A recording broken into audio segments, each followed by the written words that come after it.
Olá, senhoras e senhores. Estamos aqui para mais um Conexão Jurídica Entrevista, um programa da parceria entre FGV Direito Rio e FGV Online.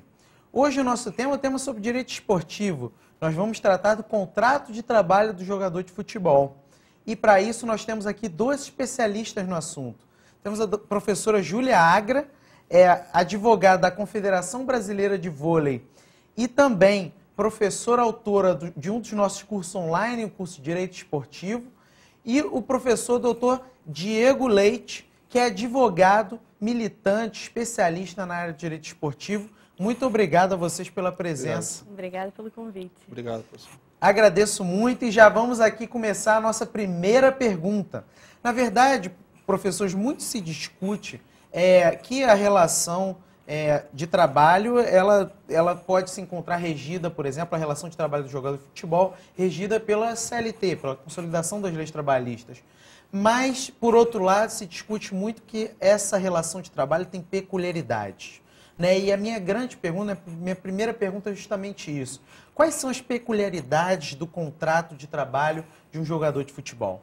Na realidade, com o advento da nova Lei Pelé, a Lei 9.615, que teve algumas alterações agora recentemente, a gente teve algumas alterações substanciais nesse contrato do trabalho do atleta profissional. A primeira, que não deixa de ser tão importante, que é a questão da forma do contrato. Anteriormente, na realidade, na CLT, no seu artigo 443, diz que o contrato de trabalho deve ser expresso ou tácito. Todavia, tanto o artigo, salvo engano, 31 da nova Lei Pelé, é expresso em declarar que o contrato entre o jogador e o clube deve ser expresso, tendo em vista a possibilidade de alguma omissão, de alguma dúvida no que for contratado entre o clube e o atleta. No tocante à duração do contrato, em regra, a CLT expressa em declarar que o contrato é indeterminado. Todavia, na Lei Pelé, esse contrato tem vigência por prazo determinado, ou seja, nunca inferior a 3 meses e nunca superior a 5 anos, tendo em vista a própria proteção do clube e do atleta em razão de cláusulas direcionadas para o clube e cláusulas direcionadas para o atleta. E tem a questão também o contrato de trabalho do jogador, ele pode ser renovado por várias vezes e sem nunca ser convolado em prazo indeterminado, que seria a regra da CLT. Se fosse qualquer outro trabalhador comum, ele teria esse contrato prorrogado por tempo indeterminado. E é interessante também quando a Lei Pelé ela traz as peculiaridades da profissão mesmo, da prestação de serviço, que é a questão, ela fala sobre a concentração, que é quando o jogador está à disposição do clube para se preparar para uma competição, para não ter muito contato com a família, que acho que é o maior problema que eles têm. E fala também, por exemplo, que o jogador ele é obrigado, ele não pode falar que ele não quer competir, ele tem que prestar esse serviço. Eu acho que essas peculiaridades precisavam ser trazidas para uma lei especial, porque o jogador de futebol ele não é um trabalhador comum. E também tem um contrato de imagem, que Isso. O jogador, ele paralelamente, ele assina um contrato que é um contrato de licença de uso. Então, na verdade, o objeto desse contrato é a pura licença, uma autorização que ele passa ao clube, do clube explorar essa imagem dele. Que, se pensarmos de forma institucional, esse contrato ele tem que existir sim, porque o clube ele vai usar de forma institucional para promover o clube e para questões internas a imagem do atleta, seja ele sozinho ou seja ele em grupo.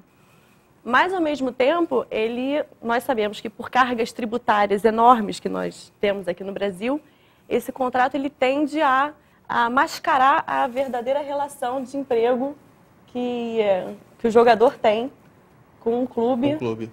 Mas o que eu acho mais importante ressaltar é que, na relação de trabalho, normalmente o empregado ele é visto como um hipossuficiente.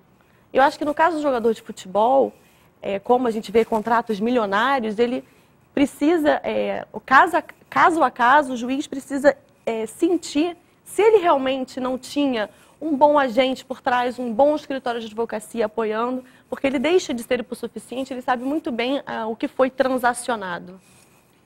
Isso. E é bom ressaltar também que o contrato de direito de imagens, na Lei Pelé, ela tem natureza de um ajuste de contrato de natureza civil, ou seja, afasta a natureza trabalhista do direito de imagens, ocorrendo assim a questão que a própria professora falou de mascarar o salário. O próprio clube, né, a maioria dos clubes aqui do Brasil, eles têm essa questão de fazer essa manobra de fazer duas frentes salariais. Uma frente paga de forma pontual no conceito de salário e a outra frente salarial paga geralmente, em regra, com atraso, né, mas no caso referente ao título de direito de imagem. Uma coisa interessante que desperta a curiosidade de muita gente é o papel da FIFA nessa questão. Na verdade, ela é uma instituição internacional, digamos assim, e que tem normas e regulamentações que operam e que vão ditar a relação de trabalho, vão ditar a própria vida do profissional, do atleta aqui no Brasil. Então, assim, a FIFA, qual é o grau de influência que ela tem no contrato de trabalho de jogador de futebol e até que ponto essa influência ela é uma influência legítima? Porque eu acho que a base de tudo é a liberdade de associação. Eu acho que, enfim, na Carta de Direitos Humanos a gente tem essa liberdade de associação, a liberdade que a CBF teve de querer se associar a uma federação internacional e a liberdade da FIFA de querer ter associados que cumpram o seu papel, que cumpram os seus estatutos. Então, acho que a base da relação, pelo menos no meu ponto de vista, é a liberdade de associação. Isso. Na realidade, a própria Lei Pelé, a nossa legislação, em seus artigos iniciais, ela faz com que o próprio atleta profissional ele se submeta às normas nacionais, né, e às normas internacionais. Lógico que isso é uma divergência doutrinária no respeito, no caso, à obediência dessas normas. Mas isso já é uma questão, já é uma divergência que é a questão de aceitar ou não as normas impostas pela FIFA. E que é interessante falar também quando alguma lei nacional ela vai contra a lei da FIFA, os estatutos da FIFA, o estatuto da FIFA tende a prevalecer sim. Então, por exemplo, aqui o contrato profissional ele pode ser assinado a partir dos 16 anos do atleta.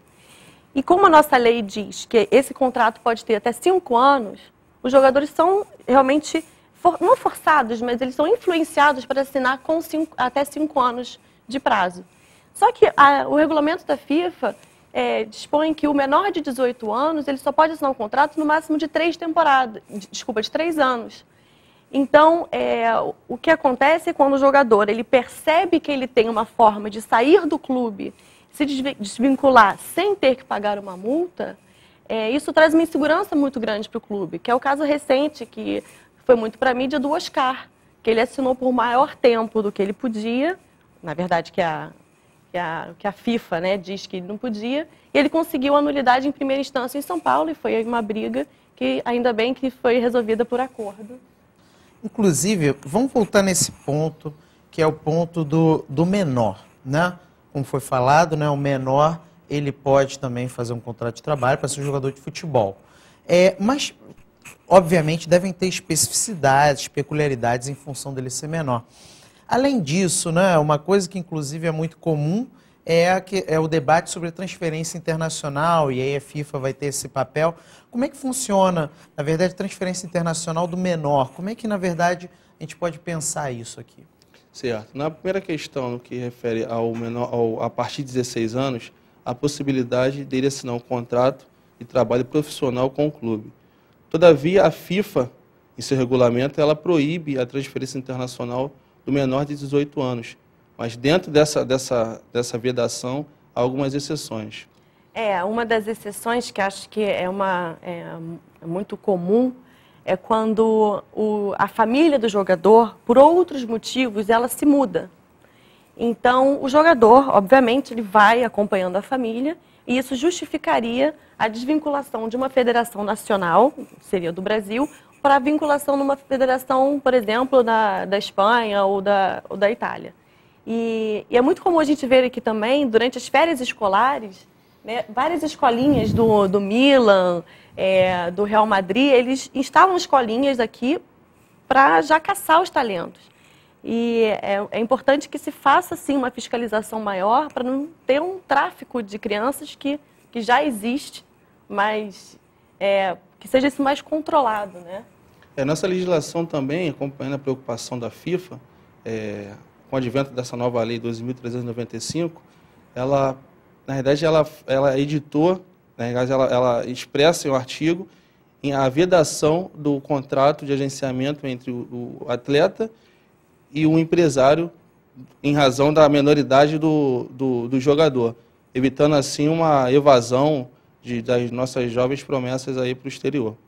E assim, inclusive a gente pode pensar, né, um dos temas atuais que tem sido discutidos aí na questão do direito esportivo é a questão do investimento de terceiros num determinado atleta. Né? Hoje em dia a gente já observa essa prática e, na verdade, isso também traz desafios. Né? Você tem aí, na relação entre o clube e o atleta, mais uma pessoa, né, um investidor, que também vai, de certa forma, reconfigurar os deveres, o cumprimento do contrato e tudo mais. Vai, inclusive, influenciar na vida do clube.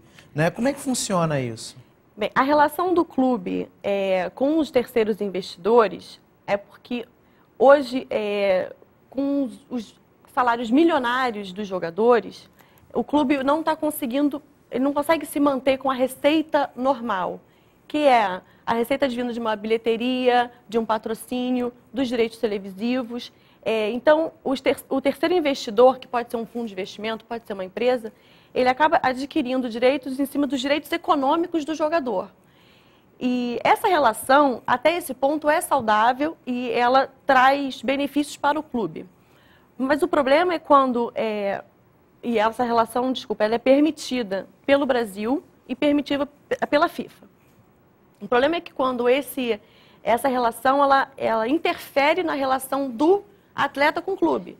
Então, por exemplo, quando o terceiro investidor, ele passa a estabelecer no contrato que o jogador tem um prazo para ser vendido, ou então que o jogador ele não pode, por exemplo, ser advertido pelo clube sem ter a anuência desse terceiro investidor, ou se o terceiro investidor, se o clube receber uma proposta X e decidir não vender o jogador, ele pode ser punido por isso. Então ele passou essa relação é proibida. Podemos mencionar como exemplo a questão do Ronaldinho Gaúcho, que é vinculado a uma empresa de mídia esportiva, que na ocasião da sua saída, a própria empresa detentora dos direitos econômicos do atleta, na verdade está cobrando, fazendo a cobrança de todas as verbas oriundas da prestação de serviço entre o Clube de Regatas Flamengo e o atleta Ronaldinho Gaúcho. Eu acho que toda essa discussão que está tendo hoje é como monitorar esse tipo de contrato do terceiro investidor. Então, existem propostas de, por exemplo, como o contrato de trabalho do jogador ele é registrado na CBF, aqui no Brasil, então que esse contrato também de um terceiro também seja registrado junto com o contrato de trabalho do jogador, ou então que o pagamento seja sempre, qualquer pagamento de transferência, seja sempre feito de clube para clube, para que haja um controle dos valores, do que está sendo transacionado, na verdade, e para onde está indo esse dinheiro.